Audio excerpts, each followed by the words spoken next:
നമസ്കാരം മലയാളി വാർത്തയിലേക്ക് സ്വാഗതം. ഇന്നത്തെ ദിവസം മുകേഷിനെ സംബന്ധിച്ചിടത്തോളം ഏറെ നിർണായകമായ ഒരു ദിവസം തന്നെയാണ്. നാളെ ഒരു പക്ഷേ മുകേഷിനെ അറസ്റ്റ് ചെയ്യാനുള്ള സാഹചര്യം പോലും തള്ളിക്കളയാനും സാധിക്കില്ല. എറണാകുളം പ്രിൻസിപ്പൽ സെഷൻസ് കോടതി ഇന്നാണ് മുകേഷിന്റെ ജാമ്യാപേക്ഷ പരിഗണിക്കുന്നത്. മുകേഷിന് ജാമ്യം നൽകരുത് എന്നാണ് പ്രോസിക്യൂഷന്റെ നിലപാട്.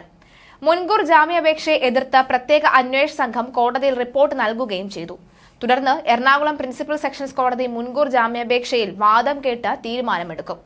നടിയെ ലൈംഗിക അതിക്രമത്തിന് വിധേയമാക്കി എന്ന പരാതിയിൽ മരട് പോലീസ് രജിസ്റ്റർ ചെയ്ത കേസിലാണ് മുൻകൂർ ജാമ്യാപേക്ഷ നൽകിയത്. ജാമ്യമില്ലാ വകുപ്പാണ് മുകേഷിനെതിരെ ചുമത്തിയിരിക്കുന്നത്. മരട് പോലീസാണ് കേസെടുത്തത്. കഴിഞ്ഞ ദിവസം നടിയുടെ മൊഴി രേഖപ്പെടുത്തുകയും ചെയ്തിരുന്നു. മുകേഷിനെതിരെ തൃശൂർ വടക്കാഞ്ചേരിയിലും കേസ് വന്നിരുന്നു. 13 വർഷം മുൻപ് നാടകമേ ഉലകം എന്ന സിനിമയുടെ ചിത്രീകരണവുമായി ബന്ധപ്പെട്ട് വടക്കാഞ്ചേരിയിലെ നക്ഷത്ര ഹോട്ടലിൽ താമസിക്കുന്നതിനിടയിലാണ് മുകേഷ് മോശമായി പെരുമാറിയത് എന്നാണ് പരാതി. 2011 നടന്ന സംഭവമാണ് കേസിനാസ്പദമായ സംഭവം. എന്തായാലും നിലവിൽ ഇന്ന് മുകേഷിനെ സംബന്ധിച്ചിടത്തോളം നിർണായകമാണ്.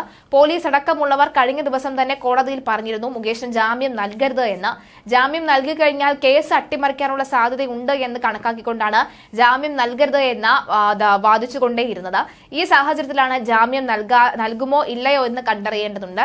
എന്തായാലും 2-ാം തീയതി വരെ, അതായത് ഈ മാസം 2-ാം തീയതി വരെ മുകേഷിനെ അറസ്റ്റ് ചെയ്യരുത് എന്ന് കോടതി പറഞ്ഞിരുന്നു. എന്തായാലും ഇന്ന് ആ ഒരു കാര്യം ജാമ്യാപേക്ഷ പരിഗണിക്കുമ്പോൾ എന്തായിരിക്കാം ഇതിനൊരു നിലപാടെടുക്കുക എന്ന് കണ്ടറിയേണ്ടതുണ്ട്. എന്തായാലും വരും മണിക്കൂറിൽ ഇതുമായി ബന്ധപ്പെട്ട നിർണായക ചില തീരുമാനങ്ങൾ വരും. 13 വർഷം മുമ്പ് നടന്ന കേസ് കൂടി വന്നിട്ടുണ്ട് ഇപ്പോൾ ഘട്ടത്തിൽ.